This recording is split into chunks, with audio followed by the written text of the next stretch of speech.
Considering a career in psychology, there are many paths you could take in this field, but today we'll be talking about six. One career path in psychology to consider is sports psychology. Although your favorite athletes can seem like superhumans, they're much more similar to you and I than you might think. They have emotions, feelings, stressors, relationships, experiences, and beliefs just like others do. Add in the immense pressure to perform and win in these hyper-competitive environments, and you can quickly ruin your mental health if you aren't careful. High performance in this arena is heavily linked to psychological health. Working in this field, you can expect to help athletes improve their motivation levels, manage their stress in healthy ways, learn how to optimize their mental states in the game, and develop their teamwork skills. Another career path to consider in the field of psychology is industrial organizational psychology, or IOPsych. This is what I went to grad school for and what I do for work these days. This is one of the more obscure fields in psychology, but it's also one of the most lucrative and diverse. IOPsychology is concerned with psychology in the workplace. It focuses on human behavior in organizations and uncovers problems that damage the bottom line. They design, implement, and manage processes that help develop strong and healthy leaders, fix toxic work culture, and help employees be happier and more productive at work. A third career path to consider in psychology is experimental psychology. In order to inform our practical knowledge in psychology, we need to have a scientific basis from which we can draw conclusions or insights from. Experimental psychologists often work in labs and conduct research to better understand human behavior and cognition. They focus on a lot of the fascinating experiments and trials we tend to look to.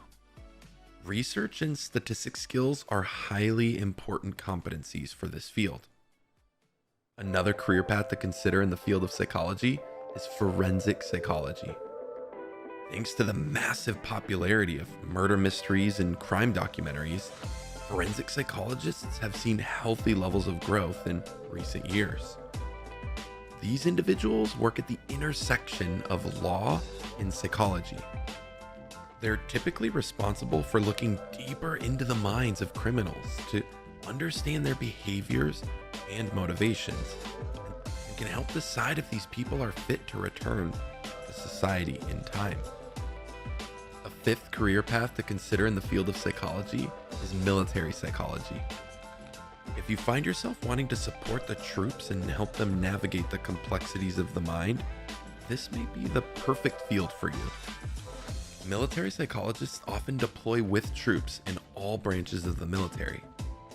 They help people work through traumatic events they experience on a daily basis and support them with their mental health journeys. Individuals in this field will be utilizing various modalities or types of therapeutic techniques to help alleviate symptoms revolving around PTSD, anxiety, stress, and so much more. You may also be working with loved ones and the troops to help them readjust back into civilian life, find jobs, and develop healthy habits.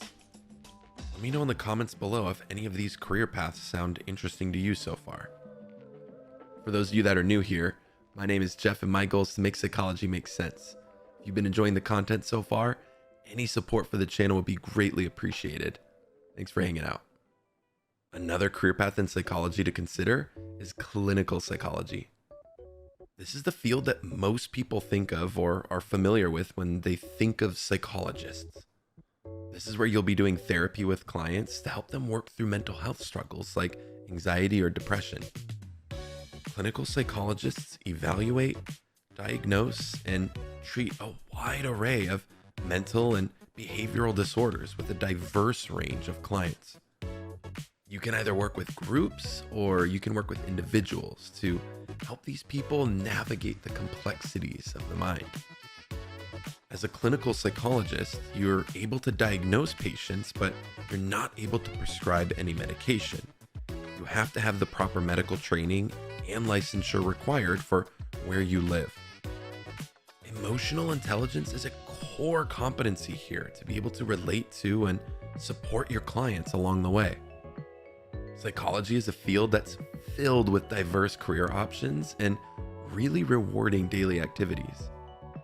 If you find yourself wanting to help others live happier and healthier lives, it's definitely a field you should consider. Although many fields do require an advanced degree and some licensure, you can also work in the field with an undergraduate degree, although options and pay will be limited there. The general field of psychology is projected to grow about 6 to 8% in the next several years, according to the BLS. So if you're considering a job in psychology, it's a very healthy job market. Between the Great Resignation and various cultural movements in recent years, there's been a massive mental health boom on social media. For what seems to be the first time in human history, people en masse are standing up to toxic workplaces and unhealthy relationships together while seeking solutions.